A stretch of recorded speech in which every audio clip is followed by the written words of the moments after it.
군대에 있을 때 저희 부대에서는 사격 연습을 많이 했습니다. 제가 특등사수로 분류가 됐었습니다. 사격을 좀 잘했습니다. 근데 야간 사격이 있어요. 캄캄한 밤인데 표적이 보이지도 않습니다. 이때 성적은 저희 부대에서 거의 꼴찌를 맴돌았습니다.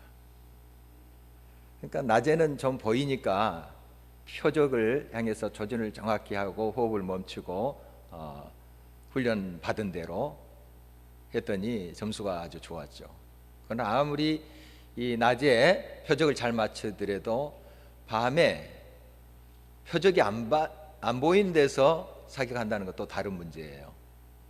좀 경험이 있는 고참들 중에는 이제 그 감각이 좀 있더라고요. 그래서 마음속으로 그 표적을 그리고 뭐 쏜다 뭐 여러 방법이 있어요. 근데 그대로 해봐도 잘 안 되더라고요. 그래서 제 표적은 아무 총알이 박히지도 않는 깨끗한 그런 표적인 경우가 많았습니다. 그리고 저 총탄이 옆에 표적을 맞추는 경우도 있고요. 그러니까 안 보이니까 그렇게 되는 것이죠. 물론 고참들이라고 다 그렇게 잘 맞추는 사람들은 아니었습니다. 아주 그것을 잘 요령 있게 하는 그러한 숙달된 그런 고참들이 있었다는 것이죠. 여러분, 빛이 있는 것하고 없는 것하고 많은 차이를 나타냅니다. 우리가 보이는 것하고 보이지 않는 것, 그것이 우리의 삶을 안정되게 할 뿐만 아니라 또한 혼란스럽게 하는 그런 경우가 있습니다. 이러한 예부적인 환경, 어두움이 짙고 캄캄하다 하는 환경이 우리의 삶을 혼동 속으로, 혼란 속으로 집어넣는가 하면 때로는 밖은 환합니다. 됐냐지죠. 표적도 잘 보여요.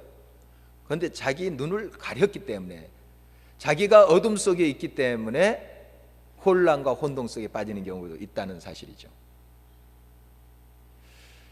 우리가 이 세상의 어두움 속에 지내고 있습니다. 역사의 또 어둠의 터널을 지나고 있죠. 그러나 먼저 우리 자신 안에 그런 어둠이 없는가 살펴야 될 것입니다. 이 세상에 밝은 그러한 환경 속에서도 눈을 가린 사람, 자기의 심령이 어두워져 있는 사람은 계속 혼란의 연속이죠. 혼돈의 연속 속에 빠질 수가 있다는 사실입니다. 먼저 우리 눈을 떼야 되겠고요. 또 우리가 우리의 눈을 밝힌과 동시에 우리 주변부터 밝혀가는 그런 우리의 삶의 응답이 필요하리라고 믿는 것입니다. 예수님은 이 땅에 참 빛으로 오셨습니다. 순전하고 온전한 빛으로 오셨죠. 어둠에 쌓여있는 우리들을 밝은 빛 가운데로 인도하기 위함이셨습니다. 우리가 예수 그리스도 안에 있을 때 우리도 빛이 됩니다. 참 빛을 받아서 반사하는 그런 빛이 되는 것이죠. 그래서 우리의 삶이 혼란과 혼동 속에 빠지지 않게 되는 것입니다. 대림절 넷째 주일을 맞이하면서 우리는 또 초 하나를 밝혔습니다. 생명의 빛의 촛불이다, 이렇게 이름을 붙이고 싶습니다. 여러분의 마음에, 심령에 이 참 빛이신, 또 생명이 되시는 예수 그리스도가 함께 하시기를 간절히 바라는 것입니다. 여러분의 심령이 먼저 밝아지고, 여러분의 심령의 눈이 밝게 떠지고, 그리고 여러분의 삶 자체가 참 빛이신 그 하나님의 능력 안에서 또 빛의 삶으로 나아가기를 간절히 바라는 것입니다.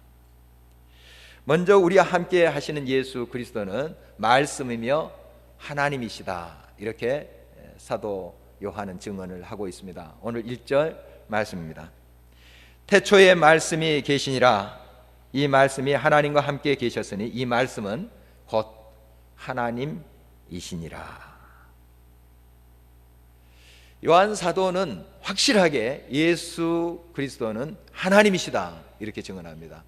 또 나중에 도마가 예수님이 살아났다는 소식을 듣고 뭐 그런 일이 있어 의심했잖아요. 그런데 예수님이 그 앞에 나타났습니다. 그리고 예수님의 손과 옆구리를 만졌죠. 그리고 그가 고백한 내용이 있어요. 무릎을 딱 꿇으면서 당신은 하나님이십니다. 당신은 하나님이십니다. 이렇게 분명하게 고백합니다. 요한복음은 이것을 아주 확실하게 증언을 하고 있습니다.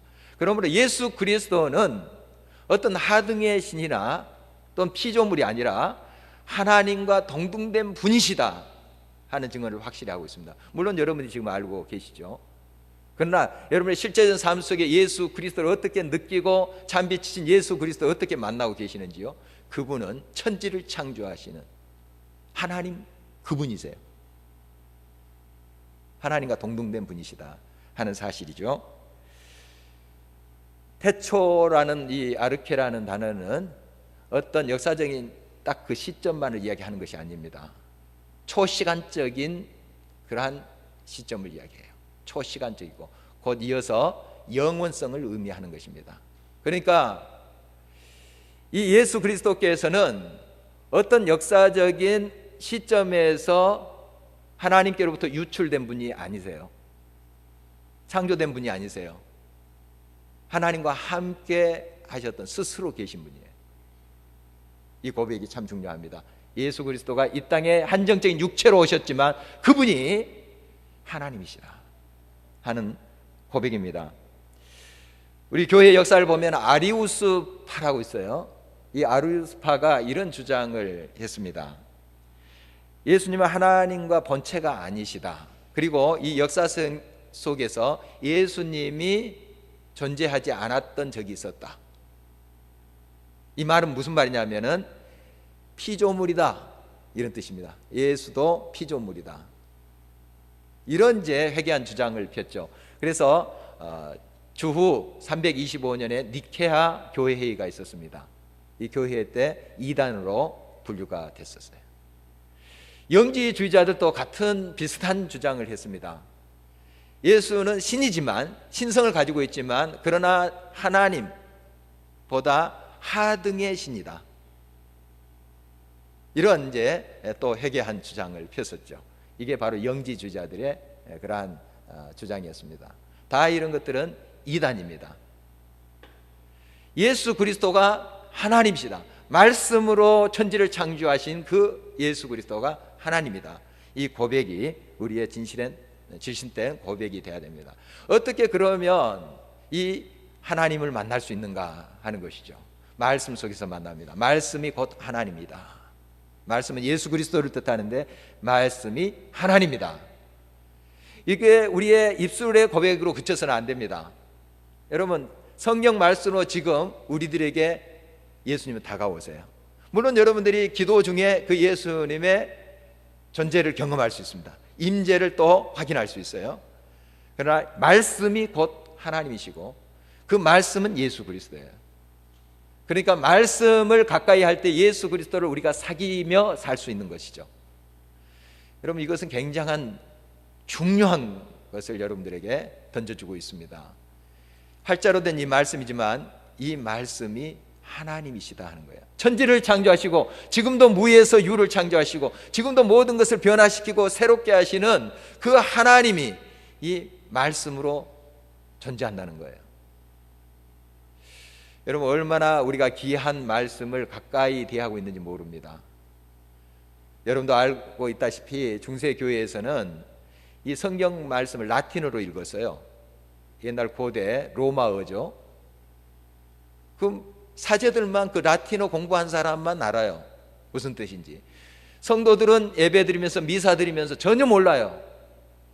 우리나라에 이제 천주교가 들어와서도 공동 번역이 있기 전에 라틴어로 읽었습니다.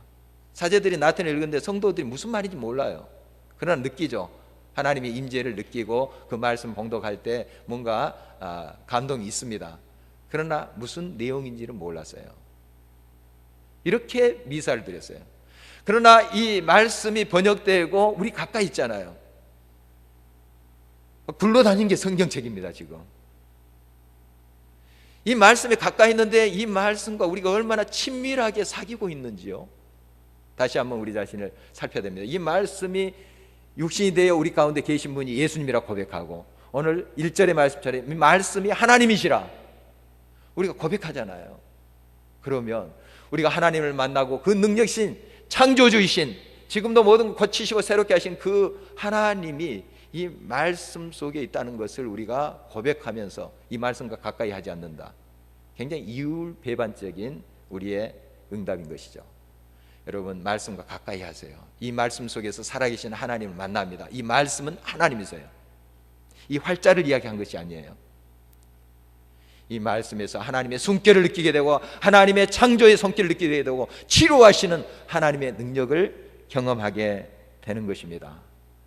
그러므로 우리가 날마다 말씀을 묵상하고 가까이 함이 하나님을 더 깊이 사귀고 그 성품을 닮아가는 길이라는 사실을 깨닫게 되는 것입니다. 여러분, 이 말씀은 또한 영원하신 창조주이십니다. 오늘 2절 말씀에 보면 그가 태초에 하나님과 함께 계셨고 만물이 그로 말미암아 지은 바 되었으니 지은 것이 하나도 그가 없이는 된 것이 없느니라. 말씀이 바로 하나님과 함께 하셨습니다. 그리고 창조주가 되신 것이죠. 곧 하나님이시니까. 그래서 삼위일체 하나님을 여기에서 우리가 엿볼 수가 있습니다. 그러므로 지금도 이 말씀 속에 살아가는 저와 여러분들, 그 말씀을 붙잡고 그 살아계신 하나님과 사귀어 살 때 우리의 삶 속에 지금도 새 창조를 이루시는 그 주님을 만나게 됩니다. 옛날 옛적에 천지를 6일 동안 창조했을 때 그 하나님이 지금도 여러분의 삶 속에 창조를 하신다는 사실 여러분 기억하십시오. 무에서 유를 창조하셔요.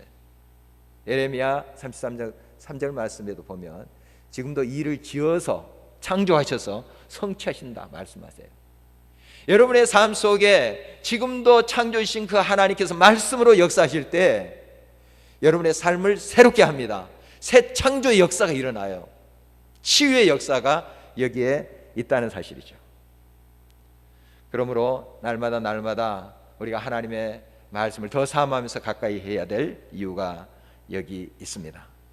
이 예수 그리스도는 생명의 참빛이다 오늘 증언하고 있습니다.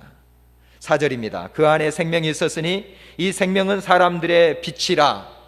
빛이 어둠에 비치되 어둠이 깨닫지 못하더라. 생명의 원천이 주님께 있어요. 그래서 시편 36편 9절에 시인은 이렇게 고백하고 있습니다. 생명의 원천이 주께 있사오니 주의 광명 중에 우리가 광명을 보리이다. 생명의 빛이 되십니다. 그 안에 생명이 있어요. 그 생명과 우리가 떨어져 있을 때 우리는 생명을 잃어버린 거죠. 죽은 것이에요.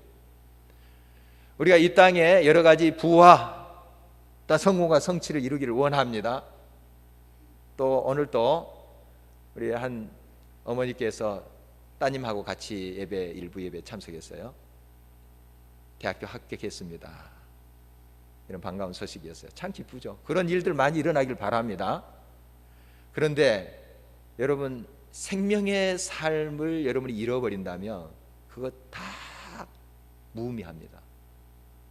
여러분이 부를 얻었습니다. 건강을 얻었습니다. 성취했어요. 그러나 오늘 생명을 잃어버렸다. 아무것도 아니잖아요. 우리가 이 땅의 생명도 이만큼 고귀한 것입니다. 그러나 영원한 생명이 있음을 우리가 압니다. 영원한 생명에 비해서 이 땅의 삶은 순간이에요. 우리가 길게 느껴지기도 하지만 순간입니다. 영생에 대한 그 영원한 생명에 대한 소망을 잃어버리고 이 땅의 것에 급급할 때 그 삶은 얼마나 안타까운 것입니까? 초라한 것입니까? 여러분, 영원한 삶을 늘 사모하시기 바랍니다. 그 영원한 삶은 주님과 이때 있을 때 생명의 원천이신 그 주님 안에 있을 때 가능합니다. 그것이 끊겨버린 한 우리는 그 생명을 잃어버린다 하는 것입니다. 날마다 주님과 함께해서 생명의 빛 안에 거해야 될 것입니다. 한 목사님의 글에서 발췌한 것입니다. 병원은 몸을 고치고 병을 낫게 하는 곳입니다. 인류가 만들어낸 기관 가운데 가장 뛰어난 생명을 살리는 곳입니다. 그런데 바로 그곳에 영안실이 있고 장례식장이 있습니다. 생명 그 자체는 인간의 손안에 있지 않고 오직 창조주이신 여호와 하나님께 있다는 뜻이지요. 여러분, 아무리 인간이 생명을 살리고 또 유전공학으로 또 생명과학으로 많은 것을 또 성취를 합니다. 그러나 바로 그 자리가 장례식장이 될 수도 있다는 거예요. 생명을 주장하시고 역사하시는 분은 오직 여호와 하나님이십니다. 주님밖에 없어요. 그래서 그 주님을 꼭 붙잡아야 됩니다. 그런 영생에 대한 확실한 믿음과 소망을 가지고 우리의 삶에 성취가 있고 성공이 있고 부가 있다면 그거 하나님께 영광 돌리지 않겠어요? 그 얼마나 좋은 일입니까? 여러분, 이렇게 되기를 바랍니다. 그러나 그 하나님과 관계가 끊어지고 소원하고 점점 멀리 가면서 성공, 성취 없기를 바라요. 이건 저주가 아닙니다. 여러분들을 위한 메시지인 것이죠. 여러분, 날마다 영생의 소망 속에 살기를 바랍니다. 그 생명의 빛을 사모하며 그 안에 거하길 바랍니다.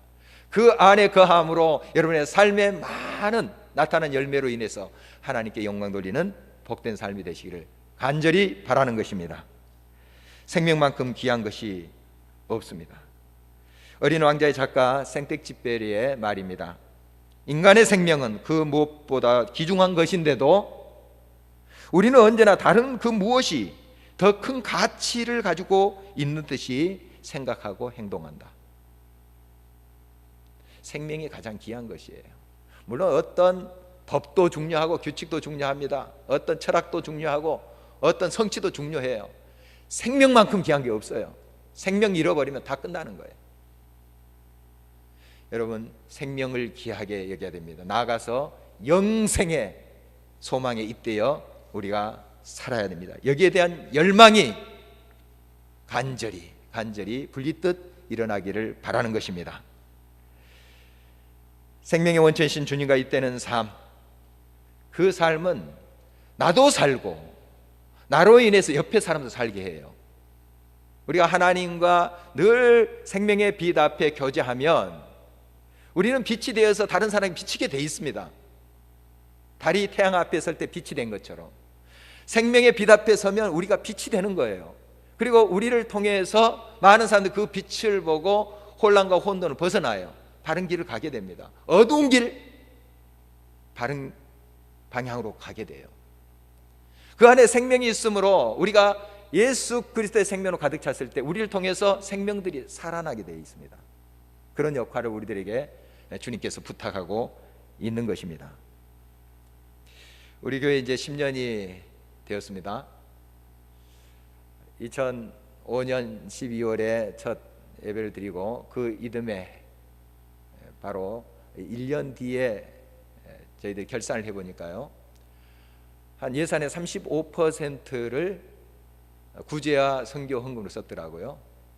막 출발했는데, 우리 교회가 막 시작했는데 이렇게 좀 아름다운 모습으로 정말 출발했습니다. 근데 시간이 갈수록 교인 수가 늘고 살림살이가 늘어나자 이거 까먹기 시작했어요. 이번에 영락교회에서 우리 장로님들하고 같이 기도하면서 다음 10년을 어떻게 준비할까, 저희들이 시간 가는 줄 모르고 아침에 갔다가 5시 반 막 저녁까지 서로 이야기하고 기도하고 이렇게 했어요. 또 우리 장로님들이 큰 결단을 하셨습니다. 같이 기도하면서 20% 떼자. 점점 이렇게 줄어가는데 지금 한꺼번에 올리기는 참 어려우니까 20% 떼자. 뭐 남아서가 아니고, 우리 다 살림하고 남아서가 아니고 딱 떼놓고 하자. 좋은 결단을 했습니다. 그리고 앞으로 또 저희들이 같이 기도하면서 30%를 해보자. 이렇게 우리가 또 하나님 앞에 또 응답할 수도 있겠습니다. 여러분, 이런 걸 통해서 자꾸 우리 이웃의 생명과 예수 그리스도의 빛이 구체적으로 증거돼야 돼요. 우리의 삶을 통해서 이러한 구체적인 응답이 있어질 때 우리를 통해서 예수 그리스도의 생명이 흐르게 되는 것이죠. 또 빛이 어두운 우리 이웃들을 혼돈 가운데서 밝은 곳으로 인도하게 하는 것입니다. 내년에는 이제 구역에 이런 예산을 책정했어요. 각 구역에 한 가정씩 연결해서 돌아보는, 물론 지금도 하고 있는 구역들이 있어요. 근데 전 구역이 한 가족과 연결해서 찾아가고 그들에게 맞는 것들을 우리가 해주고 봉사하고 또 우리도 나누고, 이런 일들을 구체적으로 내년에 더 발전시키려고 합니다. 특히 이제 몇몇 구역들은 그룹홈, 가출 청소년도 있고 고아들도 있습니다. 지금 이 땅에 고아들도 있어요. 고아원의 이제 개념이 많이 이렇게 이제 없어지고 3, 3, 5, 또 10명 이런 호흡을, 그러니까 가정을 꾸려서 거기에 이제 복지사 그리고 청소년 지도사 해서 청소년들, 가출 청소년들 돌보는 그런 그룹 홈들이 이 주변에 5군데 있습니다. 우리 교회랑 연결될 겁니다. 그래서 각 구역이 그 호흡을 섬기는 거예요. 그리고 하나님께서 기회 주시면 우리 교회가 그런 그룹 호흡을 시작할 거예요. 할 겁니다. 그리고 우리가 해외 선교의 일환으로 북한 선교를 구체적으로 하게 될 것입니다. 물론 처음부터 크게 하는 것은 아니에요. 탈북 청소년들이 있어요. 이미 우리 청소년 사역 전담 사역자가 그 일을 해왔었어요. 계속 연결되어 있습니다. 하나원도 또 연결되어 있고 거기에 또 목사님하고도 잘 이렇게 연결되어 있습니다. 그리고 그 탈북 청소년들을 이제 교육시키고 하는 일들을 해왔어요. 이걸 우리 교회가 하나씩 해갈 겁니다. 그래서 선교 여행을 갈 수 있겠습니다.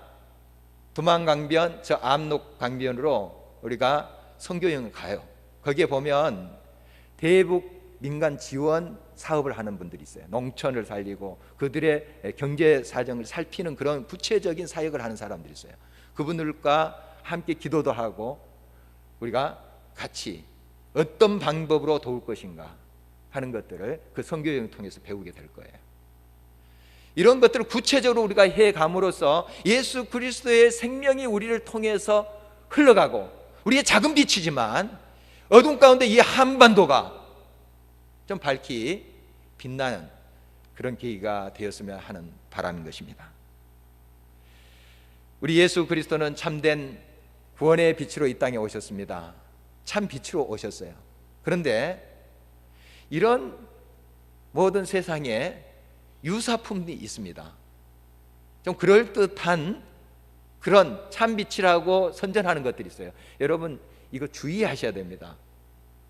아까 아리우스파나 영지주의자들 굉장히 논리적이고 또 헬라 철학적이에요. 그러니까 사람들이 그런가 보다 우르르 몰려가는 거예요. 초대교회 벌써 이런 이단들에 빠진 사람들이 많았습니다. 교회가 출발한 지 20년 30년이 안 됐는데도 이단들이 생겨나가지고 막 혼란스럽게 했었어요. 여러분 너무나 그 이단들 비슷비슷한 것에 주의하셔야 됩니다. 지금 물밀듯이 들어오고 있기 때문에요. 오늘 사도 요한은 세례 요한에 대해서 이야기하는데요, 세례 요한을 사람들이 그 당시에 그렇게 생각했어요. 400년 동안 잠잠했습니다.